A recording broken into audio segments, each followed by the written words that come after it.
Okay. Yeah, we we will finish what left over, and then we will talk about examinations, and well, we will end earlier this today. Okay. So it's well, as long as there's no people here. Okay. Wow. What is going on in the next? Okay. So previously we know that there are storage, local storage, session storage. So local storage is very easy to use. Okay. But we are restricted to safe string, okay, so which is local storage. Now this is another form of storage. It is a cooperation between your server. So your server has to tell people that yeah, I want to store something onto the browser. Now it's different. In local storage, it's driven by JavaScript. This time is none of the business about JavaScript. Okay, it's something about your browser and the server. So there is a configuration file.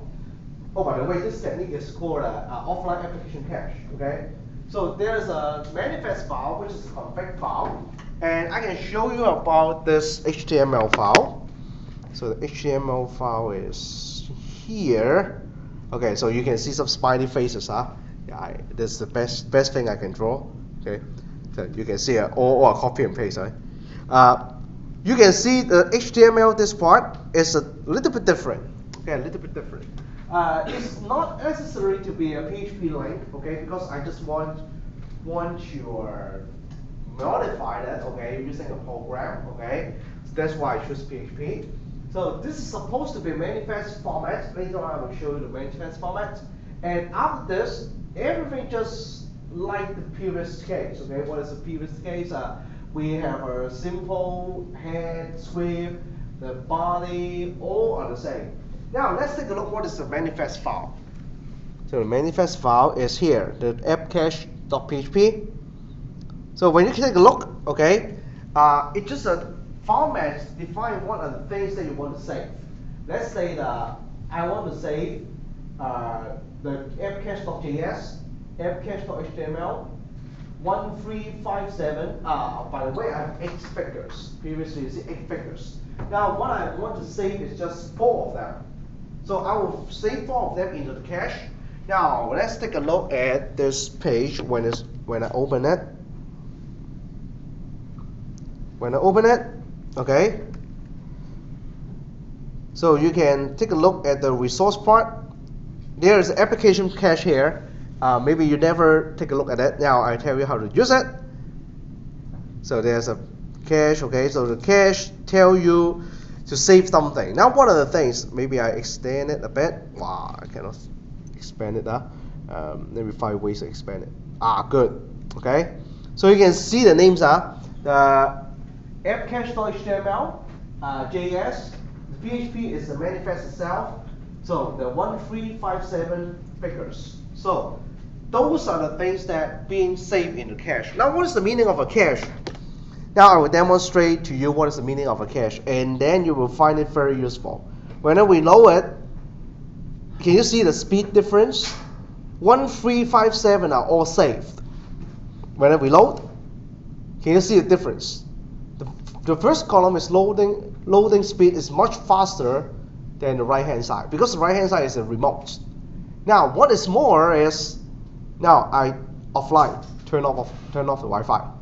Okay, I don't have any wire connection here. Now I'm totally offline. Reload. See?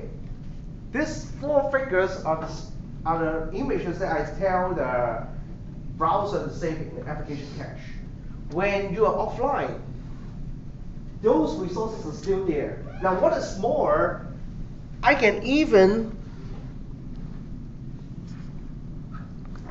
take a look at the source code. How can I show the JS source code? Maybe I click on here. Okay. So, yeah, I cannot click it. Anybody know how to show the network? Really? But I don't have network here. Source. This one. Right. See? You can load, right? You can load the HTML. You can load the JS, but I'm totally offline. Okay, I'm already offline. So why I can do this? Now basically it means that, let's say you want to write an applications, okay? The applications suppose work in a very unreliable way, okay? The network is so reliable, okay? Let's say you're writing applications, maybe a searching, okay? You save everything onto the cache, okay? Then even though you have offline, you still have 4 figures, right? But when I go back online, wait a moment, I have to go back online. Yes, the Wi-Fi here sucks, very, very slow. Hey, come on, baby. Yeah, I have to choose the signal. Okay, so when I reload, yeah, it comes back. Okay, so this is something that you can write by yourself. Just set up the manifest file, then you can set up applications that really work offline. What you need is the JS to be saved in the cache, the HTML saved in the cache, the figures, or some other things that you want. Okay, and when you can go online, then you can go online to retrieve the latest data. If not, you save everything in the application cache, and you can see it is a save here. So if you don't like it, okay, you are welcome to delete them. Delete. Yeah, I cannot delete it. Yeah, why I cannot delete? Yeah, I can delete. Can I delete like this? Delete. Wow, very powerful. Huh? There's no way to delete it. Come on. I cannot delete. Okay.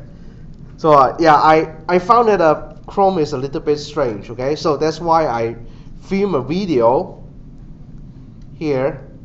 That is a YouTube video, but on Firefox. Okay. It's Linux. So you can take a look here. Offline, and then so here I'm going to clear the cache. Okay, so then we find out the location. Okay, so here's the point. Good. So this is offline cache. You can find it in the network tab in Firefox. Okay, so in Chrome I cannot delete it, but in Firefox you can. So go to here and just click it and remove. Then it will delete all the offline data. So this is some technique that you can save any offline material, okay, while you are not having a very reliable network. So this is the technique, very useful. So you can take a look at my JS file, okay. I don't go through the details. The details just to understand, hey, whether I am in a state that I get rid from cache, whether I'm in a state that I'm offline, so on and so forth. Okay. And one more thing, there is a client-side web database. Okay. So a client-side web database look like this. Here, WebDB. Okay. So what I'm doing, the WebDB HTML look like this, right? As something like this, but when you take a look at the webdb.js, you will find something interesting. Okay? Can you see what I'm doing? Yes, select from where statement. Okay? And the database is actually in here.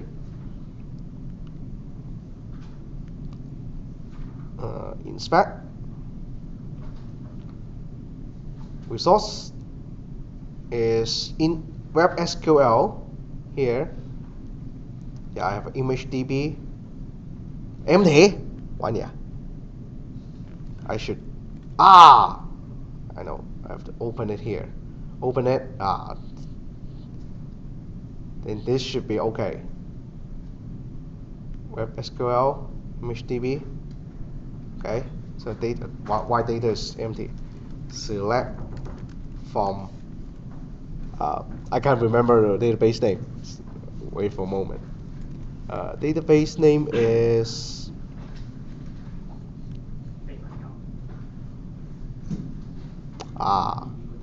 database name is data. Okay. So select all from data. Nothing. I don't know why. Okay, but it works.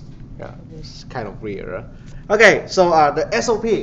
So the SOP, you know, the SOP is something that blocks you from talking about talking to another domain. Okay. So HTML5 support a way to break it. Okay. So I don't demonstrate it because there is a better way already. The better way is using cross. Last time we talked about cross, but you can use some communication channel that's set up by the HTML5 application. The HTML application can open the window and then you can post a message there.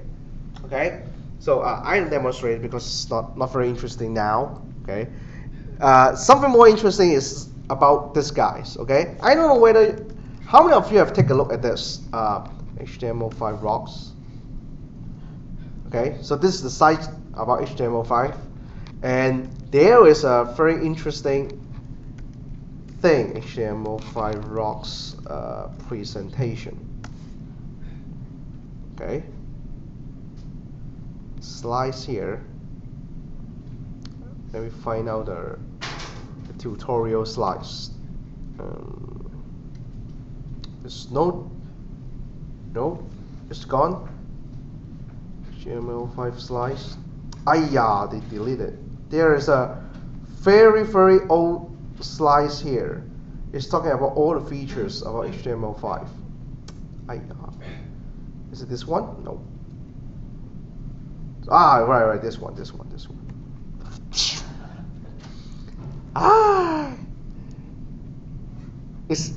Is there any link left? Come on. Share presentation. This one? Features. No, it's gone. Okay. So there is a slide, something like this. Let me show you. Very interesting. I just saw there is a similar things down there. Similar things. Right, this one. Yeah, someone has write slides using HTML5. Okay, so anybody have seen this before? I remember that once upon a time, one of my TAs do this. One of my TAs write slides in this way. Okay, and every student curse him because you cannot print. Okay, you cannot print the tutorial slides. Okay, but the slides is very easy to write. It's just a template, and then you just will build source. Okay, templates here, and then you will find just enter whatever you want inside the article tag. Okay, and then you will have a new page. Okay, so you can choose whatever page you want. There is a template here. You can download it in this HTML5 slides and presentation page.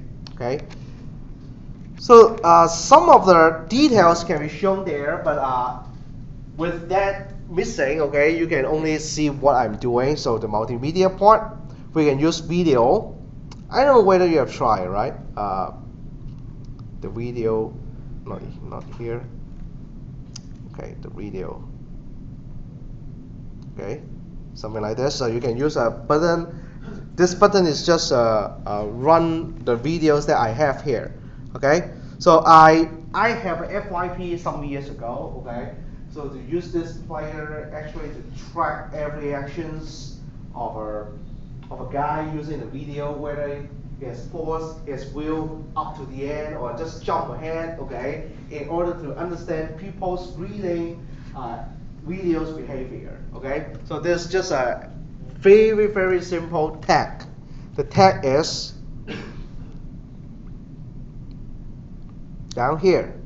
We call the video tag. Okay, so use a video tag and then you can play. Okay, as already some people know how to use it. Just overlay that video in the background, and one is play, and then something happen in the background. I remember there should be this site. Okay, tab prep is doing it. Tab prep by Facebook. Okay, Facebook do this. Okay, so here it is. So it is the video tag in the background. So actually you have just two layers. The video has background is HTML5 video playing, okay? And in the front you can do whatever things you want. So it's not Flash anymore, of course. Okay? So WebSocket you're already using it, so I don't go ahead. I will try to tell you what is the web worker, and then we will end this lecture. Where is web worker? Last time I failed show you the demonstration. Now I go back to Office and rewrite the whole example. Now this time it look a lot better. Okay. So what is this? We have a div here, supposed to be this guy, and when you click it, let me reload it. When you click it, it will show the click. Okay. Now what is the thing that I want to demonstrate? I want to demonstrate that I will fire a loop with a delay. Okay. I will then change into a longer loop. Okay. Now while this loop is executing, can I click on the box here and drive this code? You see, I can drive this code because this loop is too small. Make it bigger and run again. Okay. So it's supposed to be running because the click is disappear. Now when I click on it, yeah, I can hear the sound. Huh? I'm clicking it very hard. Nothing. Nothing. Okay. So what is going on here? It seems that there is some promise that not fulfilled. The promise is the JavaScript is supposed to be running based on events. So you have two events set up. One is a timer. The timer event set up. Once the time comes, it's fired. Now while it's just running within that, oh, it's already dead. Okay, it's considered as dead. Okay, I will let it wait. Okay, wait for a while. So while this loop is executing, so there is a kind of a long loop there, executing. What happened for the entire things? Because JavaScript, every JavaScript engine is single process, single threaded.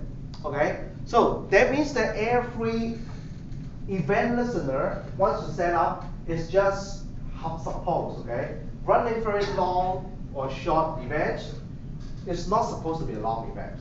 This is a long event. Now, again, it's telling me that I want to kill it. Okay, this time I kill it. Okay, kill it. So don't worry, this time I save it, no problem. So when the loop is small, no problem. Because it's supposed that every callback should be finished within a short time. So whenever you have this thread, but this function is running, another function cannot run. Another function cannot run. So maybe I make it a little bit longer, 10, okay. See whether I will get the result. Click, this time no.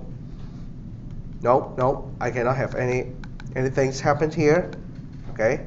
It's still waiting. And later, I suppose that I should bring my power adapter. Okay, this time, yeah, it's so up. Okay, if I keep doing this, I will use up all my battery. Okay, so this is the problem. And how to tackle this problem? Either you don't write a long loop, okay, or you set up a web worker, make it become a thread, okay, for that loop to execute. Okay, so it's a specific thread. Which is enabled in HTML5. So that's it. Okay. The link failed, or maybe this link. Wait, what happened? Oh, it's running here. Okay. Yeah. So it's about a web worker, how to use it. Okay. So if you're interested, you can use web worker for movement tracing, ray tracing, so and so forth. Whatever things you can think of can be done now in the browser. Okay. So this is about HTML5. Some features I think that it is worth mentioning. For other features, it's not very useful. Like the canvas is based on whether you use the canvas for your game, right? Okay. But most of the game now you are using framework. Okay. So I think that's it about what I want to